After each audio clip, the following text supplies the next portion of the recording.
aku prediksi skenario terbaik sama Nirina Best Actress. Yang aku yakin banget tuh dua itu sejujurnya. Tapi ternyata banyak. Ternyata banyak. Karena menurutku apa yang terjadi dengan Fedi Nuril dan film Bila Esok Ibu Tiada yang tetap sukses secara penjualan, itu membuktikan kalau seniman itu nggak perlu takut bersuara.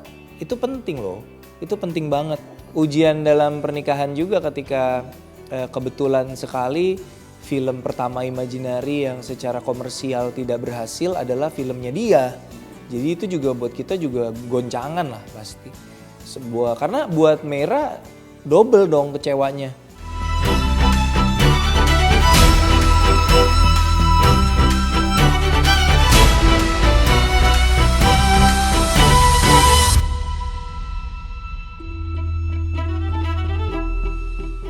Hai, apa kabar sahabat Liputan 6? Inilah Bincang Liputan 6 bersama saya Wayan Diananto. Kali ini kita akan menghadirkan bintang tamu yang berhasil menyandingkan Piala Antemas dengan Piala Citra Utama Film Terbaik di Festival Film Indonesia 2024. Siapa dia? Ko Ernest Prakasa, apa kabar? Baik, Wayan. Ampun. Gue panggil kok nggak apa-apa? Apa bebas. Ampun, jangan jahat ya. Ampun. Baik. Jangan sadis-sadis sama saya, ampun. Oke, baik. Tetap ya kalau nanti ada peran suster yang terobsesi sama dokter, kabarin gue. Spesifik suster. Temen gue ada yang mau ngelamar soalnya. Baik, bukan buat gue. baik. Oh, kirain buat lu. So, apa rasanya dalam semalam bisa menggenggam Piala Antemas dan Piala Citra Utama untuk film panjang terbaik? Kayaknya dalam sejarah sinema belum ada ya, baru dirimu doang nih. Coba Apa Anda rasanya? jelaskan duduk perkaranya. Rasanya surreal mungkin ya. Kayak untuk sebuah PH yang baru merilis film pertamanya 2022, Ngeri-Ngeri Sedap, 2 tahun kemudian ada di posisi ini, tentu rasanya tidak pernah terbayangkan. But then again kita berusaha untuk nggak lupa daratan aja sih. Maksudnya jangan sampai apapun achievement kita, apapun apresiasi yang kita dapat, jangan sampai lupa sama core values kita, lupa sama idealisme kita, kembali grounded, kembali fokus lagi untuk tetap di jalur kita aja gitu. Jangan sampai apapun yang kita dapat tuh membuat kita jadi keluar dari track kita gitu. Itu sih sebenarnya yang penting. Datang ke karpet merah FFI itu harapannya menang 2 Piala Citra lah minimal. Aku prediksi 2 dari berapa ya nominasinya kemarin tuh ya, 9 apa 11 lupa nominasinya. 11 ya nominasinya. Aku prediksi 2. Aku prediksi skenario terbaik sama Nirina Best Actress. Yang aku yakin banget tuh 2 itu sejujurnya. Tapi ternyata banyak ya. Ternyata banyak. Ternyata menang 7 dan 4 kategori akting disapu bersih. Iya, pertama sepanjang sejarah FFI 4 kategori akting, pemeran utama dan pendukung cowok dan cewek itu dimenangkan oleh satu film yang sama. Yaitu kayaknya membuktikan bukan cuma para pemain 4 orang itu yang udah pasti, tapi juga Yandi Laurens sebagai seorang sutradara, bagaimana skill dia. Karena aku juga sebagai produser ketika memutuskan untuk bekerja sama dengan Yandi Laurens juga salah satu goalnya memang belajar sih, jujur. Pengen belajar dari dia, apa yang dia lakukan yang aku bisa pelajarin gitu. Dan salah satunya ya terkait keaktoran itu memang dia adalah sutradara yang reading itu jadi sesuatu yang luar biasa fokus banget gitu. Sampai berhari-hari dikurung pemain-pemain di satu rumah untuk reading gitu, untuk benar-benar bangun tidur sampai tidur lagi tuh kerjanya cuma reading gitu. Tapi ya hasilnya ya seperti teman-teman bisa lihat gitu. Oke, hasilnya emang nggak kaleng-kaleng ya? Hasilnya luar biasa. Tapi kategori sutradara agak meleset ya. Aku rasa kalau ngelihat perbandingannya sama Samsara ya, mungkin secara directing aku asumsi sih Dewan Juri mungkin melihat tingkat kesulitannya Samsara itu memang secara teknis memang menurutku luar biasa sih tingkat kesulitan teknisnya ya. Kalau JCDF kan mungkin tanda kutip hanya mengarahkan aktor di sebuah ruangan kecil, aktornya juga nggak banyak. Kalau Samsara tuh skop penyutradarannya memang pas kemarin lihat di JAV juga wow gitu. Oke. Jadi akhirnya maklum ya. Maklum. Jadi gimana? Lebih berat mana? Menang Piala Antemas dan Citra Utama dalam satu malam atau dapat nominasi pemeran utama pria terbaik lewat film Cek Toko Sebelah yang bahkan Reza Rahadian aja tahun itu nggak masuk loh di Critical Eleven. Ya, aku rasa Terus lebih shock banget kan waktu itu. itu kita di Manado tuh, aku ingat tuh. Waktu itu ikut ke Manado. Waktu Ikut tahun ya, itu iya. ikut Iya, ke Manado kayaknya. ya, FFV di Manado 2017. Ya sama-sama shock sih, sama-sama shock. Untungnya nggak menang ya sebagai aktor karena aku merasa tidak pantas kalau menang sebagai nggak aktor. pantas. Kalau menang sebagai aktor tidak pantas. Actingnya begitu aja gitu. Jangan malu. Oke, nah merasa kecepatan nggak sih untuk sebuah rumah produksi yang bahkan belum ada 5 tahun berkarir di industri sinema Indonesia, tiba-tiba 9,1 juta penonton, tiba-tiba Piala Antemas sama Piala Citra diborong semua. Kalau ditanya merasa kecepatan apa enggak, iya sih, karena kan siapa juga yang nyangka ya, maksudnya kayak kita cinta film, kita berusaha untuk bikin film yang kita suka, Ya. kita produksi skrip yang kita suka, kita nggak ikut tren, kita nggak nyari apa yang lagi laris, kita nggak berusaha mencari apa yang lagi viral. Bukan berarti itu salah, tapi karena sudah banyak yang melakukan, kita coba yang lain aja deh gitu. Berusaha untuk mencari excitement dengan melakukan sesuatu yang fresh yang tidak dilakukan oleh orang lain gitu. Bukan for the sake of sok beda, tapi itu yang membuat kita happy sama pekerjaan kita gitu, sesimpel itu. Ya sebenarnya kan cukup nyeleneh, cukup idealis ya gitu. Jadi bisa ada di posisi seperti sekarang yang menurutku ya sama sekali tidak kita prediksi, tapi juga di saat yang bersamaan tidak mengubah arah kita dalam arti nggak Imaginary itu harus jadi PH terbesar di Indonesia dalam waktu 10 tahun lagi. Kita nggak pernah punya arah ke sana sih. Bahkan kita berani bilang kayaknya 2024 terlalu sibuk ya gitu, terlalu ngoyo gitu. Jadi kita malah mau kurangin, malah tahun 2025 2 film maksimal, kita produksi 2 film aja gitu. Benar. Benar. Langsung gitu. Benar. Saksinya Anda semua ya. Saksinya ada. Tahun depan Imaginary 2 film akan aja. merilis 2 film tahun depan. Baik, catat ya. Ini di luarnya tapi ya disclaimer sedikit. Ah. Di luar dari beberapa keterlibatan kami dalam mendukung teman-teman karena seperti sudah di launch di sosmed mereka masing-masing juga, kita Imaginary ikut mensupport 2 project yang tidak kami produksi sendiri, yaitu yang pertama film Sore, film berikutnya dari Yandi Lawrence kita ikut support walaupun tidak terlalu banyak. Sama AADC musikal juga Rangga dan Cinta. Rangga dan Cinta, musical Rangga dan Cinta kita juga ikutan support. Lebih karena pengen belajar sih kayak apa ya. Someday siapa tahu kita bikin musikal kita bisa dapat ilmunya gitu. Ini nggak ada bocoran sedikit pun nih soal Rangga dan Cinta. Apa kayak gitu?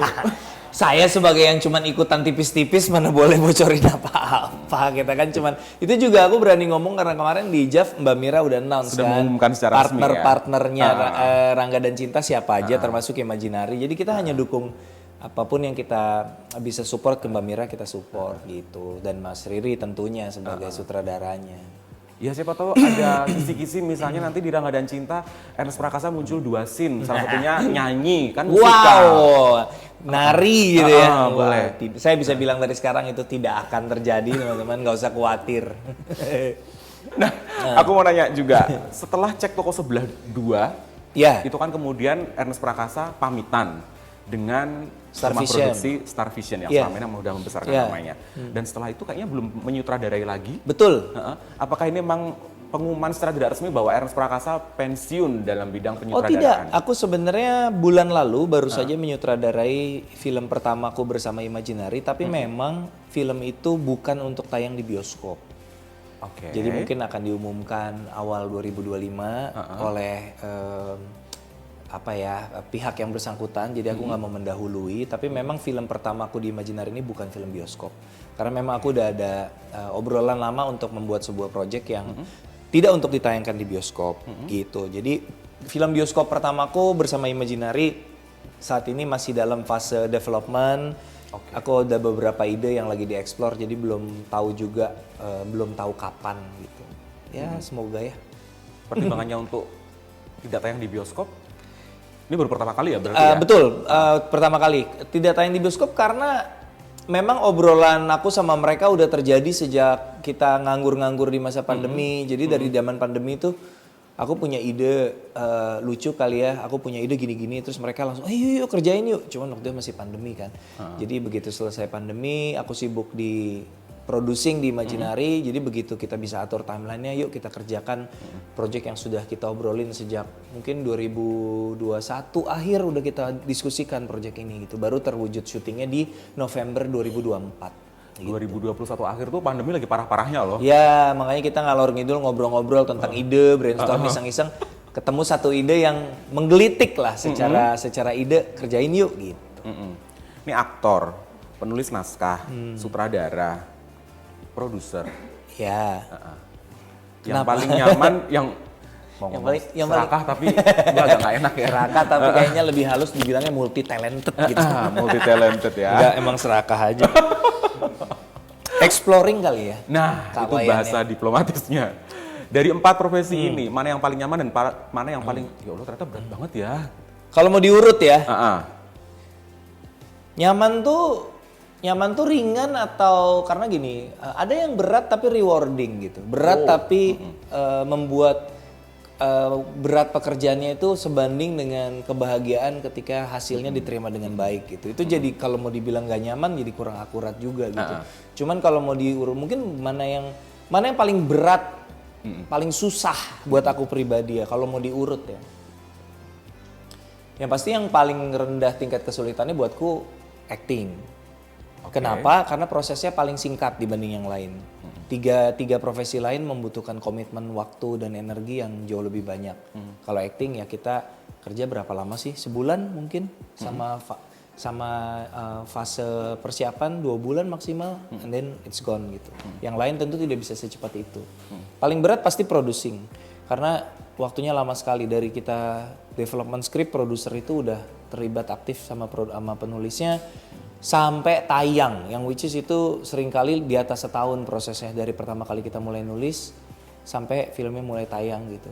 Kayak contoh yang sekarang aku lagi mau syuting, misalnya filmnya Christo Emmanuel Tinggal Meninggal itu baru syuting di Februari 2025, tayangnya aku belum bisa kasih tahu, tapi ya prosesnya ya segitulah.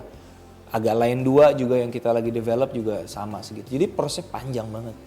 Kedua tentu menyutradarai itu proses yang sangat berat karena tuntutan untuk menjadi seorang sutradara itu menurutku berat banget karena ada banyak sekali hal yang dituntut dari segi kreatif ya. Kayak harus mikirin, mungkin simply put harus mikirin segala macam dan harus punya jawaban untuk semua orang gitu. Semua orang akan datang dengan pertanyaan kalau kita jadi sutradara tuh. Tim kostum nanya, ini mau gimana kostumnya? Tim artistik nanya, ini mau gimana? Kamera nanya, ini mau gimana? Dan harus punya jawaban untuk semua orang itu berat banget sih menurutku profesi itu. jadi kamu harus berjalan ya. Iya, Apapun iya, pertanyaannya, lu harus bisa jawab. Harus bisa jawab gitu. Aktor nanya, ini mau gimana gitu. Ya ketiga ya penulis. Penulis itu juga berat loh, penulis juga berat. Karena penulis tuh harus berhadapan hanya dengan dirinya sendiri gitu. Hanya versus laptop gitu kan. Walaupun kalau aku dengar misalnya kayak di drakor gitu, dia tim penulisnya memang banyak sekali. Tapi menurutku di satu sisi menulis dengan kesendirian itu adalah sebuah tantangan. Tapi di satu sisi itu juga sebuah privilege untuk kita bisa menjaga keutuhan karyanya itu. Ini skrip gue gitu, ini skrip yang saya tulis sendiri itu juga privilege sih sebenarnya gitu. Jadi ya semuanya sulit, semuanya berat, tapi semuanya rewarding, bukan hanya dari sisi komersil, tapi fulfilling lah dari sisi kepuasan berkarya gitu. Dan aku selalu bilang kalau finish line atau end game atau tingkat level tertingginya seniman ya kebebasan berkarya gitu. Saat kita udah bisa ada di posisi di mana aku udah bisa milih apa yang mau aku kerjakan, itu sebenarnya udah end game. Jadi kalau ditanya mau apa lagi nih yang mau dicapai, aku nggak bisa jawab karena aku sudah merasa mencapai titik tertinggi yang aku mungkin capai itu ya udah tercapai sebenarnya gitu. Dan untuk bidang penulisan naskah aja udah ada 2 Piala Citra ya pemirsa Iya, sebagai betul. penulis skenario asli terbaik dapat, sebagai penulis skenario adaptasi terbaik juga udah dapat. Betul. Udah kelar nih berarti, bye. Iya, maksudnya udah nggak ada ambisi apa gitu. Tinggal masalah film apa lagi ya yang mau dibikin. Oh belum bikin musikal lucu kali ya. Oh action belum nih, bikin action seru kali ya. Lebih ke situ. Tapi nggak punya ambisi kayak misalnya Imaginary harus jadi PH besar, harus memproduksi sekian film dalam setahun, harus go internasional, harus kayak gitu-gitu. gue publik enggak sih. Oke. Enggak. Enggak. Aku pengen liburan. Tolong Mas Denny. Mas, tolong Mas. Liburan Mas. Gimana? Liburan. Nanti aku chat Mbak Diva deh. Iya, tolong Mbak Diva tuh ya, Diva yang ngurusin scheduleku, dia sakit kepala memang. Oke. Jadi Ernest Prakasa memandang 2024 seperti apa? 2024 itu Ketawanya kecut, 9,1 juta penonton loh. tapi ditutup dengan dramatis. Oke, kita tutup dengan dramatis ya. Berarti kita bahas dramatisasinya dulu deh sebelum menoleh ke belakang ke recap 2024. Ada apa? Itulah dengan menariknya cinta? menjadi produser film ya kan. Dari membuka tahun dengan 9 juta penonton. Sombong. November, ini kan journey-nya. Iya betul. November, Data berbicara ya. November menutup tahun dengan FFI mengawinkan piala film terbaik dan film terlaris. Lalu disambut dengan bulan terakhir di mana film kita penontonnya 40.000 sekian penonton. Jauh di bawah ekspektasi. Ekspektasi berapa? Ekspektasi ya paling enggak harapan kita sih 500 sampai 1 juta lah, semoga bisa ya, karena bukan apa-apa, karena ini film kita yang termahal sejauh ini, syuting di Korea dan lain sebagainya. Jadi memang jauh di bawah ekspektasi kita, tapi then again menurutku untuk sebuah PH yang baru berjalan selama 2 tahunan gitu ya, mungkin kalau dihitung syutingnya 3 tahun lah, 2021 kita syuting Ngeri-Ngeri Sedap. Ya memang harus banyak belajar gitu, harus banyak belajar, dan aku rasa if I'm being poetic, kayak anggap deh akhir tahun ini film kita yang tidak sesuai ekspektasi ini menjadi pengingat kalau anything can happen gitu di dalam film gitu. Betul. Nggak akan selalu filmnya sukses, akan ada hal-hal yang membuat kita ya either kita berhasil atau kita belajar gitu. Ya akhir tahun ini kayak jadi buat kita kayak riset kayak semua hal yang udah kita achieve di 2024. Ini sekarang kita sampai akhir tahun kita pencet tombol reset, kita mulai lagi dari awal. Oke. Kita menghadapi 2025 dengan reset dari nol lagi yuk gitu. Kita mulai lagi dari nol, kita lihat lagi apa yang berhasil, kita lihat lagi apa yang gagal, pelajaran apa yang bisa kita ambil gitu. Penuh warna ya berarti ya? Oh sangat, sangat penuh warna, dramatis sekali tahun ini tuh. Mungkin itu kata yang paling tepat ya kalau misalnya mau simpulkan dalam 2 kata, mungkin dramatis dan surrealis. Hanung Bramantyo tuh pernah bilang, katanya ada rumus atau formula bikin film bagus, tapi nggak ada rumus buat bikin film laku. Betul. Gimana? Berdasarkan pengalaman Andi. Berdasarkan pengalaman aku sangat setuju sekali, dan aku rasa semua produser setuju. Kita nggak akan bisa pinpoint apa yang membuat sebuah film laku. Ya.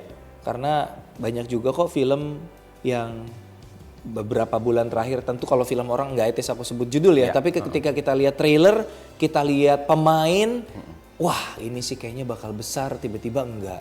Sebaliknya film yang kita lihat, ya ini oke tapi kayaknya ya oke-oke aja lah, tiba-tiba meledak segitunya gitu. Jadi ya emang nggak bisa diprediksi sih. Aku langsung punya pertanyaan julid. Ini kan 9,1 juta penonton ya? Iya. Iya, apa nih pertanyaannya? Aku takut ya. 9,1 juta penonton, betul. Rekening tiba-tiba meledak. Iya, aku jawab jujur iya. Aku belum pernah mengalami pengalaman seperti itu. Iya. Pertanyaannya masih belum nyampe pertanyaan. Pertanyaannya apa nih kira-kira? Itu ya belasan tahun yang lalu tuh ada produser penontonnya 4 jutaan. Oke. Langsung bangun menara. Oh, Iya kan? ya. You know that. Iya. Nah, bisa kali tiba-tiba nanti aku bangun menara. Gue dapat undangan Kak Wayan datang ya ke acara Tower Imaginary. Imaginary Tower. Kayak daripada bikin Imaginary, gue mendingan bikin tower BTS terus gue sewain ke Telkomsel nggak sih, kayak lebih. Lu fokusnya nyari duit mulu lu. Bukan. Enggak kita visinya nggak ke situ. Visinya nggak ke situ. Kita memang pengen. Aku bersyukur punya partner yang sevisi ya, yang pengen, Mas Dipa. Iya, yang pengen menyeimbangkan antara karir profesional dengan keluarga gitu. Karena kita kebetulan lucu sih, anak kita itu sekelas dua-duanya. Oh, iya, jadi yang gede bukan hanya satu sekolah dan satu angkatan, tapi satu kelas, yang baik yang besar maupun yang kecil. Jadi kita punya banyak kesamaan dan kita punya values yang mirip, dalam arti family comes first gitu. Jadi ya kalau kita sibuk, kalau kita ambisius dari sisi pekerjaan, pasti yang jadi korban anak-anak gitu. Jadi kita mau menghindari jangan sampai pekerjaan ini mengambil alih dunia kita lah. Dengan kita yang kayak gini aja kita udah ngerasa sibuk banget ya gitu. Apalagi kalau misalnya Imaginary Tower. Bisa kali di SCBD aja udah. Enggak. Buruan kok, Senin harga naik loh. Waduh, nggak perlu sampai Nggak perlu ya berarti ya. Kita mencoba mencari keseimbangan aja dalam hidup lah gitu. Balance, baik. Iya. Oke, 2025 berarti 2 film aja cukup. Kita akan merilis 2 film di tahun 2025 rencananya. Netizen nanya, salah satunya Agak Lain 2 kan ya? Agak Lain 2 itu sekarang masih dalam fase development skenario. Oke. Jadi aku nggak berani bilang iya, nanti kita umumkan karena gini, prinsip kita tuh kita nggak mau ngeburu-buru skrip kan. Apalagi Agak Lain 2 ini sequel. Bebannya lebih berat loh kalau sequel karena kan orang nonton yang pertama tuh nggak ada ekspektasi. Nah orang nonton yang kedua udah ada harus segini lebih bagus atau harus nggak kalah dari yang pertama, itu kan beban yang luar biasa berat loh. 9 juta penonton harus ditandingi dengan naskah seperti apa gitu. Iya, Jadi kita nggak mau ngeburu-buru. Kalau skripnya matang kita bisa tayangin 2025, let's go. Kalau misalnya kita merasa belum, kita ada satu project lagi yang juga kita siapkan untuk kita shoot. Jadi kita lihatlah, pasti dalam awal 2025 pasti akan kita umumkan kok. Apa sih 2 film kita di 2025 ini, 2 filmnya apa, di awal tahun akan kita umumkan. Oke, baiklah. Mari kita menoleh ke belakang. Orang taunya Ernest Prakasa memulai dari ngenes. Sebagai filmmaker, Iya. Sebagai filmmaker ya. Nah, kemudian kan kalau dilihat di googling misalnya ada Make Money, ada Sebagai pemain. Iya. Nah, jadi sebenarnya awal karir Ernest Prakasa di dunia seni pada umumnya itu dimulai dari mana sih? Di dunia seni, kalau public speaking dinilai sebagai seni, aku dari kuliah udah siaran. Tapi kalau seni hiburan yang mau dihitung dari sejak full time, berarti dari pertama kali terjun 2011 stand up comedy. Stand up comedy 2011, 2013 mulai masuk acting, kemudian menulis dan menyutradarai. Gitu. Oke, kayak sempat kerja di sebuah perusahaan rekaman. Iya. Kerja di 3 Sony? perusahaan rekaman malah. Oh 3 malah? Iya, awalnya di Universal sebentar, Sony 3 tahun, terus di DRM 3 tahun. Oke, DRM baiklah. sebelum dia MCN dulu dia perusahaan recording juga. Banyak yang bilang katanya stand up comedian itu profesi dalam tanda kutip batu loncatan. Sama kayak dulu tahun 90-an jadi penyiar radio, ntar jadi presenter di TV, ntar bisa main sinetron, ntar bisa begini Bu Gono. Betul. Dalam pandanganmu, CLS, yang sudah berpengalaman dan terbukti berhasil? Terbukti berhasil dan terbukti bukan cuma di sini, tapi kalau kita lihat di Amerika pun begitu. Nama-nama besar kayak Jim Carrey, Chris Rock, Kevin Hart, Seth Rogen, Eddie Murphy, itu semua mengawali, almarhum Robin Williams, semua mengawali karir di stand up comedy. Jadi kalau ditanya kenapa stand up comedy bisa jadi batu loncatan yang sedemikian solid, karena stand up comedy itu, di dalam stand up comedy itu tercakup beberapa skill yang harus dikuasai dan semuanya tuh relevan ke banyak bidang lain. Jadi misalnya penulisan. Kalau mau stand up kan harus bisa nulis. Materinya ya, apa yang mau disampaikan. Betul. Kemudian juga public speaking, udah pasti. Kemudian acting juga loh. Stand up comedian tuh kan di panggung acting, menghiperbolakan emosi. Iya. Gue tuh kesel banget sama, padahal kan ya mungkin nggak kesel-kesel amat. Iya, benar. Tapi kan harus terlihat kesel dong gitu. Jadi ada actingnya, ada nulisnya, ada public speakingnya, ada in a way ada producingnya, karena biasa stand up comedian rata-rata itu pasti mengkonsep semua hal tentang dirinya sendiri. Jadi dia punya sisi manajerial juga di situ.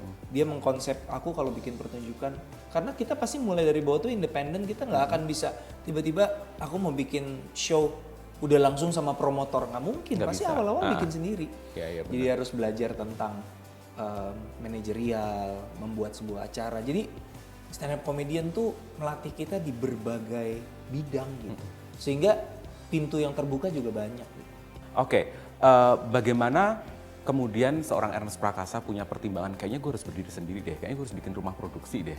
Akhirnya kemudian terbentuklah Imaginary dengan debut Ngeri-ngeri sedap yang hari pertama cuma 50 ribuan tapi berakhir di 2,8 juta. Yang orang nggak banyak tahu, Ngeri-ngeri sedap itu bukan aku produsernya, tapi Oke. Dipa. Karena ketika itu aku masih harus fokus mengerjakan Cek Toko Sebelah 2. Iya. Jadi itu memang Ngeri-ngeri sedap terjadi di era aku masih menyelesaikan tanggung jawabku bersama Star Vision. Jadi itu film Bene dan Dipa sebagai orang yang selama ini ada di sekitar tapi belum pernah terjun jadi produser langsung dicemplungin itu bikin ngeri-ngeri sedap. Tapi kalau balik ke pertanyaan kenapa akhirnya bikin sendiri, sebenarnya kalau mau dipilih faktor yang paling utama itu sebenarnya balik lagi ke yang tadi tuh soal kebebasan kreatif. Karena kan setiap PH, setiap produser tuh pasti punya idealismenya, termasuk aku dan Imaginary gitu. Nah, Star Vision dan Papa Royce tentu punya idealismenya sendiri. Nah, di satu sisi aku sebagai sutradara dan juga ketika itu udah belajar jadi produser kreatif untuk beberapa proyeknya Star Vision juga punya idealisme sendiri, dan menurutku secara kreatif pasti akan ada momen di mana aku merasa kreativitasnya butuh ruang lebih luas. Mungkin itu istilah yang paling tepat gitu. Ketika sebuah PH punya idealismenya sendiri, maka ruang geraknya sudah terpatok ya di situ gitu. Tapi untuk bisa bergerak lebih luas lagi, untuk bisa mengeksplor lebih banyak lagi tempat, aku butuh kendaraan sendiri gitu. Ya contoh ekstrimnya ya Jatuh Cinta Seperti Film-film gitu. Tipe film seperti itu, kemudian film mungkin agak lain bisa dibilang cukup mainstream ya. Kakak Bos cukup ekstrim dalam arti film ini dimotori oleh orang-orang Indonesia Timur yang mungkin banyak produser mungkin akan ngeri gitu melihatnya, ini serius nih pemainnya siapa, Godfred Orindeot, siapa Noella gitu, untuk menjadi pemeran utama ya. Tapi ya itulah maksudnya, disitulah serunya bisa punya PH sendiri, bisa melakukan apapun, literally apapun yang kita mau gitu. Ya itu sih kesenangannya gitu. Dan gak ada yang menyangka loh Kakak Bos bisa sampai hampir 1.800.000 ya? ya? Hampir 900 Wow. ribu. Ya not bad lah, hampir 900 ribu untuk sebuah film yang buat kita lagi-lagi eksperimental ya, karena biasanya kan pasti orang-orang sesuai misinya Ari untuk membuktikan bahwa teman-teman dari Indonesia Timur ini bisa gitu. Ketika ada film tentang mereka, mari kita berikan mereka panggung utamanya gitu. Bukan orang-orang yang mungkin bukan dari suku tersebut, tapi dibikin seolah-olah dari suku tersebut. Yang memang dalam banyak kesempatan aku bisa mengerti, karena kita tidak selalu bisa nemu orang dari suku yang bersangkutan kan. Dan kadang-kadang kita punya waktu juga nggak banyak untuk bisa melakukan hal seideal itu. Tapi dalam hal Kakak Bos, karena kita punya waktunya dan Ari pengen misinya adalah memberikan panggung seluas-luasnya buat seniman-seniman Indonesia Timur, ya yuk kita coba lakukan gitu. Mari kita cek film-filmnya Imaginary di tahun 2024. Ekspektasi berapa, hasil akhir berapa? Waduh, susah juga pertanyaannya. Boleh ya. Bukan nggak boleh, tapi kita tuh jarang banget punya. Kayak tadi deh misalnya Kawayan nanya, emang berapa ekspektasinya Cinta Taslim dan Drama Korea? Aku bilang range 500 sampai 1 juta. Yes. Angka itu muncul dari mana? Angka itu muncul sebenarnya dari break even point kita secara project. Kita bisa BEP di kisaran berapa ya, angkanya ada somewhere di dalam angka itu. Mungkin aku nggak bisa tunjuk secara spesifik ya karena off the record, tapi patokan kita tuh sebenarnya patokan dasarnya adalah film ini potensi ruginya besar nggak gitu.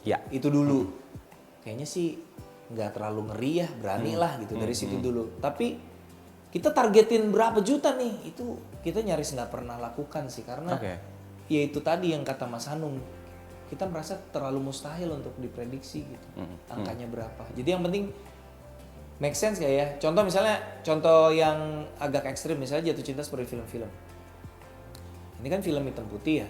Apa iya kita mau bilang 1 juta penonton? Kan nggak realistis juga. Tapi apa iya kita mau bilang 50 ribu oke nih kayaknya?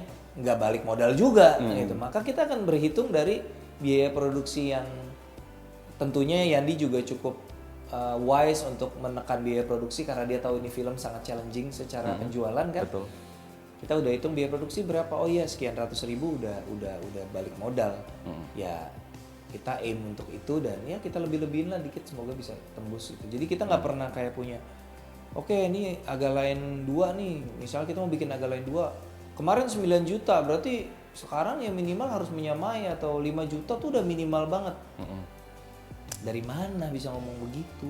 Patokannya apa? Gitu susah. Baiklah. Patokannya apa gitu, formulanya nggak ada yang tahu. Jadi Kalau ya, agak lain, ekspektasi berapa? Realistisnya kan 9,1 tuh. 1 sampai 2 juta lah kita expect. Karena kita pernah punya film Ngeri-Ngeri Sedap yang 2 jutaan. Berarti kalau kita nyebut angka 2 juta itu bukan sebuah mimpi di siang bolong, Iya, karena kita betul. pernah mencapai. Jadi kalau kita bilang ayo kita targetin yuk 1 sampai 2 juta penonton bisa kali ini. Itu nggak ngayal-ngayal amat lah, karena ada preseden Ngeri-Ngeri Sedap kan, Iya, 2,8 juta. Jadi bisa yuk, bisa 1 sampai 2 juta bisa. Pas hari pertama 180.000 kita udah oke. Mah lewat sih, tembus sih kayaknya 2 juta mah gampang banget kayaknya ini kalau hari pertamanya segini ya.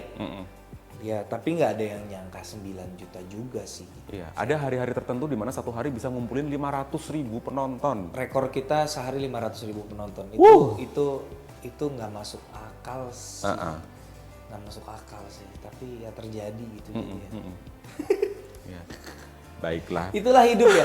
Dalam 1 tahun ada film yang 500.000 penonton, ada film yang bahkan sepanjang tayang nggak nyampe 50.000 atau mungkin sepanjang tayang nanti hanya 50.000 penonton. That's life gitu. Ya, itulah hidup ya pemirsa ya. Itulah hidup teman-teman. Itu barusan curhat ya berarti. Ya. Tapi ya itu dia kayak itulah hidup sebagai produser ya bisa sedramatis itu. Makanya kalau kita itu sebagai pengingat ya kalau misalnya kita targetin berapa nih? Ya 1 juta, 2 juta. Ingat kemarin ada yang 50.000 loh. Dengan semua enggak maksudnya pengingat aja gitu. Dengan semua effortnya sama, kerja kerasnya sama, budgetnya bukan hanya sama, lebih tinggi. Ya artinya memang tidak mudah diprediksi. Betul. Berasa main judi nggak sih jadi produser? Ada sih. Judinya tuh bukan di segi uang ya. Kalau uang kan kita invest minoritas lah. Kita banyak investor, investasi imajinari minoritas banget. Tapi investasi waktu dan tenaganya itu yang nggak bisa bikin diduitin tuh sedih. sebenarnya. Itu yang bikin sedih kayak, wah kita udah kerja keras banget untuk film ini hasilnya segini. Ya udahlah gitu. Itu sebenarnya yang bikin sedih tuh itunya. Jadi sutradara, jadi produser, berinteraksi dengan banyak banget pemain. Ya kita tahu sama tahu ya, pemain kan ada aja ridersnya, ada aja ono ininya. Iya. Yang paling simpel siapa, yang paling ribet banget siapa? Pertanyaannya langsung nembak begini ya. Kan kayak pengalaman dong. Kalau paling ribet nanti aku mendiskreditkan, jadi gibah. Janganlah, jangan. Ada beberapa Tapi nama. Japri boleh ya? Japri boleh. Tapi jujur nggak banyak loh di Indonesia. Maksudnya, dan kalaupun aku nggak akan sebut nama. Tapi kalau misalnya pun iya, ada permintaan-permintaan yang lebih ribet dibanding aktor lain. Menurutku bisa dijelaskan secara masuk akal. Contoh ada beberapa pemain kita yang ridersnya itu adalah di setiap lokasi syuting ruang tunggu tidak boleh gabung dengan pemain lain misalnya. Pernah denger? Iya, dan itu menurutku bisa dilogikakan. Artinya ketika dia adalah seorang pemeran utama dengan tingkat kesulitan peran yang tinggi, dia butuh fokus, dia butuh waktu dan ruang untuk fokus. Bebannya dia lebih berat. Jadi kalau dia minta itu, menurutku ya masih masuk akal lah. Bukan sebuah permintaan yang aku mau disiapkan di dalam ruang tungguku harus ada bunga ini ya. Bunga ini atau harus ada kucing albino 2 atau apa gitu kan aneh-aneh ya. Tapi kalau masih butuh, aku mau private room, iya ya masih masuk akal. Aktor kita secara umum permintaannya masih masuk akal kok. Misalnya aku minta harus ada buah-buahan segar gitu-gitu, menurutku ya masih masuk akal gitu. Pengen cemilannya sehat. Jadi rata-rata aku berani bilang di Indonesia kalau dari segi riders rata-rata masih make sense. Kalau dari segi attitude adalah beberapa yang gitu. Attitude yang paling enggak banget misalnya. Gila lo. Nggak mungkin lah gue bahas terbuka gini. Kalau Japri boleh. Kan nggak nyebut nama. Apa ya? kapan lagi Namanya ya? seniman tuh kan seniman ya. Jadi adalah seniman-seniman tertentu yang moodnya sulit ditebak. Hari-hari ada aktor yang walaupun udah setop-topnya tapi setiap hari being a good professional mereka datang dengan tingkat cooperativeness yang selalu sama gitu. Selalu happy, selalu membawa mood yang membuat orang lain juga happy. Tapi ada yang memang seniman-seniman yang tidak bisa selalu berada dalam kondisi yang selalu happy. Ada kalanya ya dia berjuang juga gitu. Ada kalanya datang udah cemberut. Tapi ya sebagai sutradara ya kita kasih ruang gitu. Dan kita dari sejak reading itu harus tahu orang ini apa yang bisa memperbaiki moodnya dia. Aku juga jadi harus kayak in a way jadi kayak psikolog gitu ya. Dadakan ya, Iya, di harus lokasi kayak- syuting. Ada gini, ada orang yang ada aktor nih yang kalau lagi cemberut dia harus didiemin dulu gitu. Ya udah biarin dulu. Gitu. Aktor, bukan Enggak, aktris. aktor laki-laki dan aktor perempuan. Oh, oke. Aku sudah tidak menggunakan istilah aktris lagi karena Oke. konon itu kurang woke ya kan. Oke. Aktor laki-laki dan aktor perempuan. Ada aktor yang harus diajak ngobrol. Oke. Justru kalau lagi bete diajak ngobrol, ke distract. Oh. Malah jadi happy. Ada banget. Ada. Jadi ya kita sebagai sutradara terutama emang harus harus punya jawaban untuk semua masalah, termasuk masalah bagaimana memperbaiki mood orang gitu ya. Yes, betul banget. Gitu. Nah, Ada sebagai- yang happy-nya dengan makanan kan. Ada. Makanan favorit jadi happy. Jadi ya seru lah. Atau misalnya syuting di hutan tiba-tiba minta dibeliin kopi waralaba. Lah, gimana? Belum pernah nemu sih aku Belum pribadi ya kayak pernah. gitu ya, tapi ya Aku pernah denger sih. iya. Aku belum pernah ketemu dengan Nah, beliau. sebagai produser kan ngurusin angka juga. Itu lebih di Dipa sebagai partnerku, tapi sedikit banyak aku tahu lah ya. Aktor termahal siapa sih sekarang? Ini pertanyaannya gawat-gawat banget ya. Katanya ada yang 1 M lebih loh. 1 M, 1 M ya. Aku rasa 1 miliar untuk seorang aktor papan atas, kalaupun benar itu bisa dimengerti karena gini. Sebuah project itu kan tingkat kesulitannya beda-beda. Yes. Dari segi syuting dan terutama dari segi persiapan. Ada beberapa project yang syuting dan persiapannya itu benar-benar menyita waktu segitunya sampai aktor ini benar-benar harus mendedikasikan dirinya untuk project tersebut. Padahal aktor itu kan pendapatannya sebenarnya bukan hanya dari acting loh. Dia bisa dari brand. Betul. Iya kan? Datang ke acara brand Iya. atau menjadi brand ambassador. Ada berbagai kegiatan. Ada beberapa project yang ketika datang pokoknya lu 2 bulan nggak boleh ngapa-ngapain ya. Nah, potensi pendapatan dia yang hilang juga mungkin besar. Betul. Jadi kalau misalnya ada yang bilang, ada loh aktor yang dibayar 1 miliar, ya wajar sih, menurutku wajar. Kita sulit ngasih price tag ke seniman ya karena apa yang mereka berikan itu memang tidak ternilai gitu. Betul. Ada aktor yang 100 juta, ada aktor yang 1 miliar, ada aktor yang 10 juta. Value yang mereka kasih kan beda-beda. Betul. Tapi kok Ernest pernah bayar 1 miliar dong? belum pernah. 1 miliar untuk satu orang aktor. Sampai saat ini belum pernah. Sampai saat ini belum pernah. Ya belum pernah. Oke, kayaknya pernah deh. Tapi ntar dibahas lagi ya. Oh maksudnya ini mundur sampai ke era Star Vision. Oh kalau ke era Star Vision aku sebagai sutradara jujur tidak menyentuh budget sih. Aku nggak tahu budget para pemain-pemainku, aku nggak tahu. Tapi di era Imaginaris sih belum. Mungkin Boris Bokir mungkin ya kemarin ya 2 miliar dia nggak percaya. Boris Bokir yang katanya sangat menyenangkan bagi seorang Nikita Mirzani. Aduh, Enggak lah. kenapa sih menyenangkan Enggak lah, banget? enggak lah. Oke, fine. Seandainya tidak menjadi seniman, kira-kira Ernest Prakasa jadi apa sih? Seandainya tidak menjadi seniman.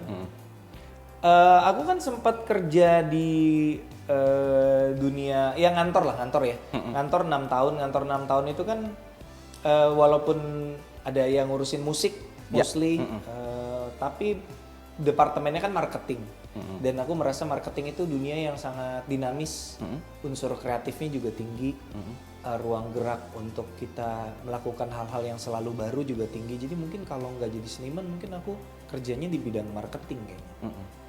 Mungkin marketing, bedain marketing sama sales ya. Maksudnya marketing lebih dibikin campaign-nya, kita bisa create promo yang kayak gimana nih biar menarik buat konsumen. Itu sebenarnya menantang banget gitu.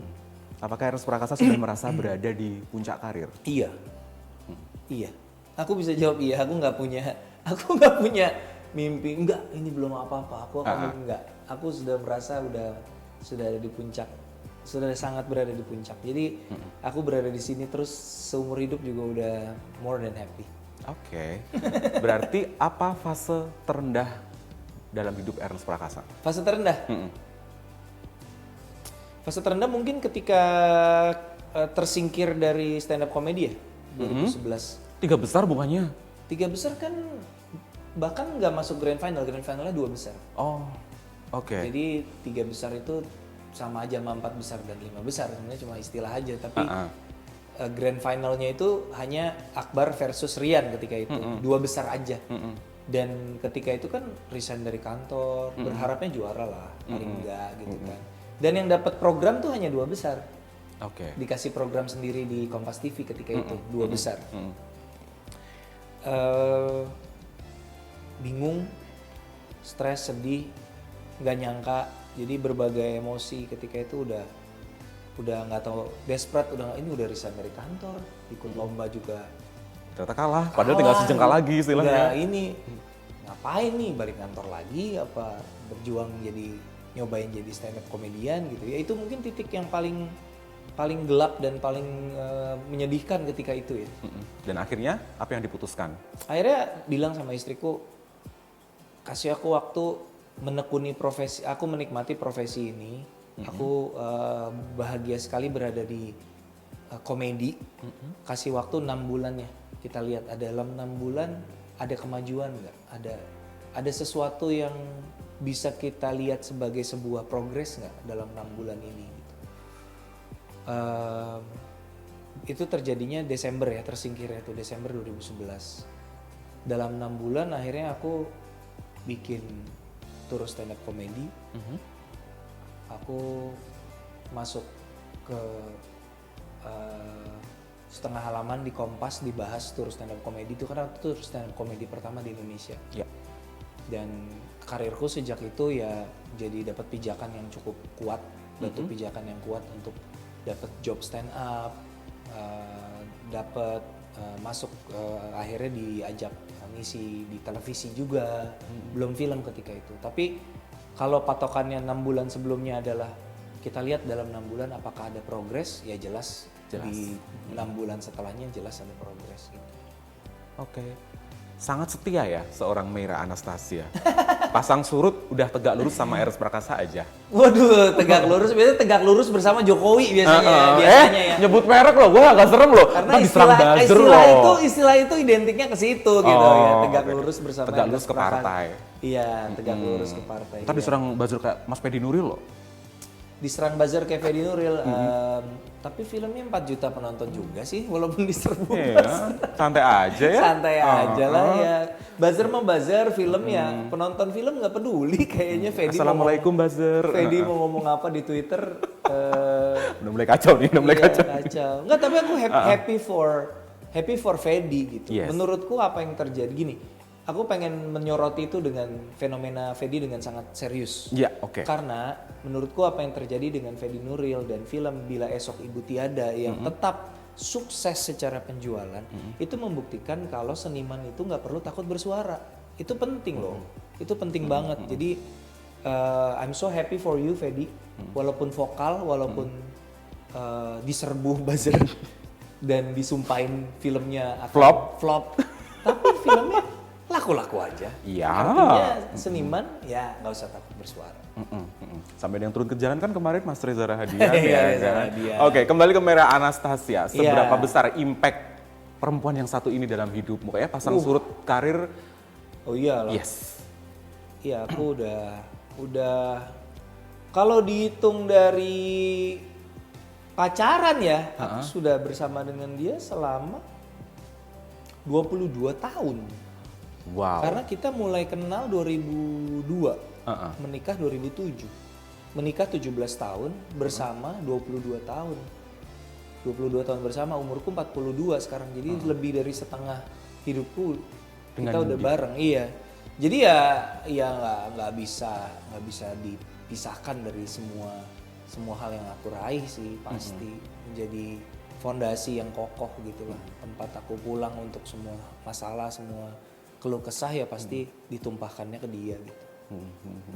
Ini definisi pasangan sepadan ya, benar-benar bisa mengimbangi, benar-benar bisa Bersyukurnya bisa menjadi teman dan sahabat yang nyambung, ngobrol apapun gitu. Aku rasa itu pentingnya untuk dalam sebuah pasangan hidup. Bukan cuman ketertarikan secara fisik, bukan cuman kekaguman secara kesuksesan, tapi juga kecocokan secara personal. Ya ngobrol dulu deh, kalau misalnya punya pacar ngobrol dulu 2 jam, bisa nggak ngobrol 2 jam?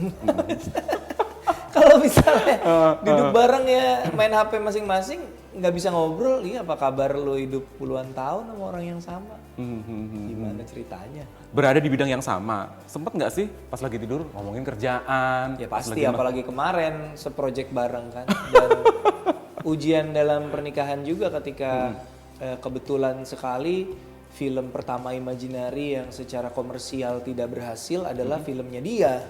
Jadi itu juga buat kita juga goncangan lah pasti. Sebuah karena buat Mera double dong kecewanya. Iya. Kecewa penonton sedikit dan kecewa karena merasa bersalah karena mengecewakan Imaginary yang notabene adalah suami sendiri kan. Gitu. Jadi double buat dia bebannya. Buat aku mungkin bebannya beban rugi kepada investor. Ya. Tapi buat dia beban mengecewakan Imaginary yang adalah suami sendiri dan beban ketika sudah kerja keras ternyata penontonnya tidak seperti yang diharapkan. Jadi ya berat banget sih. Apa yang Ko Ernest sampaikan untuk membesarkan hati Mera Anastasia di fase Desember 2024 ini? Aku ngasih ruang aja sih, karena dia yang tahu bagaimana memproses ini semua. Aku nggak akan bisa ngomong apapun untuk membuat dia dari kecewa jadi normal lagi. Ya, Dia betul. butuh waktu, udah pasti. Dia butuh ngobrol dengan orang-orang lain juga. Karena kalau ngobrol sama aku pasti ada rasa, ya iyalah kamu ngomong gitu, kamu kan memang wajib secara bawah sadar maksudnya. Betul. Kamu kan memang wajib dukung aku gitu. Kalau suami atau istri sendiri yang ngomong ya mungkin Iya, ada rasa itu. betul. Tapi ketika dia ngobrol sama orang-orang lain, teman-teman yang support, filmmaker lain yang sangat suportif, ya membesarkan hati lah gitu. Jadi yang aku lakukan ya aku ngasih ruang, oke. Aku pengen pergi sendiri ya gitu, ya udah silakan gitu. Aku pengen nggak diganggu dulu, aku pengen diam dulu di kamar, aku pengen ya yang bisa aku lakukan ya aku ngasih ruang aja. Ya. Kasih ruang untuk dia memproses ini semua untuk bisa pulih. Dia yang paling tahu caranya gitu. Oke. Yang penting jangan menyerah karena harus Enggak terus sih. berkarya. Aku rasa enggak, cuman butuh waktu aja. Ya. Butuh waktu untuk dia bisa mengolah ini semua menjadi. Aku yakin ini akan semua kekecewaan dan kegagalan itu ketika sudah diberikan waktu yang cukup maka akan menjadi motivasi untuk balas dendam gitu. In a Betul. way kayak aku harus bisa bikin yang lebih bagus. Pasti. Ketika aku bikin contoh 2021 itu pernah juga bikin film yang flop Teka-teki Tika kalau Ya. masih ingat. Sela Ketika darah. terjadi ya mungkin rasanya kesedihannya, kekecewaannya pasti terlalu besar untuk diatasi dalam waktu singkat. Tapi kalau udah lewat lama kita udah bisa mengubah itu menjadi oke, apanya yang harus dipelajarin. Bagaimana itu menjadi motivasi untuk oke jangan mengulangi kesalahan itu, apa yang bisa kita perbaiki gitu. Tapi ya butuh waktu. Oke. Waktu yang akan menyembuhkan. Waktu akan Sialah. Zek. Terakhir kok, pernah baca cuitan Ko Ernest tentang pengalaman salah satu fase pahit punya kos-kosan di Bukan belakang. punya kos-kosan, kalau punya kos-kosan saya juragan kos-kosan Juragan dong. kos-kosan ya, maksudnya punya kamar kos di belakang yang ternyata itulah kamar seorang pembantu ART. ya. Jadi ceritanya gini. Tragis banget hidupmu kok. Ceritanya gini. Jadi aku masuk kuliah. Aku tuh agak panjang ceritanya, nggak apa-apa. Ya, boleh. Penonton kalau misalnya nggak mau nyimak nggak apa-apa ganti aja. Bebas. Yang ganti kontennya Mbak Mira Lesmana atau Bu Christine Hakim mungkin. Jadi aku daftar Unpad. Tapi kan sebagaimana orang yang daftar negeri harus ada backup swasta dong. Yes. Aku daftar Unpad, aku daftar Unpar karena memang pengen ke Bandung ketika itu. Nah akhirnya karena daftar Unpar aku cari kosan di deket Parahyangan, Iya. which is daerah Ciumbuleuit ya, kayak itu. Nah ketika Unpadnya keterima, kan udah terlanjur ada kosan, ya udahlah tinggal Cumbulit dulu, kuliahnya di Jatinangor kan jauh. Jauh. Nah, akhirnya setelah lama-lama temen kuliah ada punya ide, kita ngontrak rumah bareng yuk. Gitu, ngontrak rumah bareng. Ngontrak rumah bareng. Ternyata setelah kekumpul-kumpul, jumlah orang dan jumlah kamarnya ini berlebih. Jadi kamar yang tersisa kalau aku mau join tinggal satu, yaitu kamar yang di belakang. Kamar Simbo. Yang masuknya aja lewat luar. Jadi itu beneran kamar ART. Jadi rumah itu ada 4 kamar di dalam. Di luar ada 1 kamar ART yang masuknya lewat teras belakang gitu loh. Kamar mandinya di seberangnya ada kamar mandi kecil yang biasa buat mbak nyuci sebenarnya. Luasnya itu 2 kali 2,5 meter. Sedih banget. 2 kali 2,5 meter. Terus aku pikir ini kan buat tidur doang. Sehari-hari kan aku di ruang tengah sama teman-teman buat tidur doang. Ya udahlah ya, nggak apa-apa. Ya udahlah. Yang penting gue bareng kalian. Gue pengen bareng kalian nih. Gue capek ngekos sendiri jauh dari kampus. Itu tetap di Bandung sih, nggak di Jatinangor anyway. Tapi aku pingin bersama teman-teman gitu. Udah gue ikut deh ngontrak bareng kalian walaupun dapat kamar si Mbak di belakang gitu, kamar ART ibaratnya. It's okay gitu. Yang lucu adalah pas ketika suatu hari orang tuaku berkunjung. Ya Allah, ngetawain orang. Maaf ya. Mama aku pas lihat kamar kamu yang mana? Kamarku di belakang. Terus mamaku lihat kamar 2 kali 2,5 meter. Mamaku mau nangis. Mama sedih lihat kamar kamu. Ya nggak apa-apa, Mama, ini buat tidur doang. Sehari-hari aku di dalam sama teman-teman. Ya itulah suka duka hidup. Dari segeng itu yang paling sukses ternyata lu. Ya nggak bisa gitu lah. Kan gue nanya. Sukses itu kan ukurannya bermacam-macam. Ya itu mah perjalanan hidup aja kan, lucu memang. Itu tahun? 2 tahun di rumah itu, 2001 sampai 2003. Pertanyaan terakhir. Seandainya hari ini dirimu dapat kesempatan untuk menemui Ernest Prakasa tahun 2002. Pengen ngomong apa? 2001 atau 2002 nih? 2001. 2001 lah ya. Di daerah itu. 2001 aku akan ngomong apa? Aku akan ngomong apa ke Ernest Prakasa tahun 2001? Mungkin aku akan bilang you're on the right track. You're on the right track. Kamu sudah di jalan yang benar dengan segala yang kamu tekuni dan kamu percayai. Kamu udah di jalan yang benar, dilanjutin aja. Mungkin ya. Sip. Thank you Ernest Prakasa. Thank you. Sahabat Liputan 6, itulah tadi bincang Liputan 6 bersama Ernest Prakasa. Terima kasih, saya Wayan Diananto beserta awak redaksi undur diri. Sampai jumpa.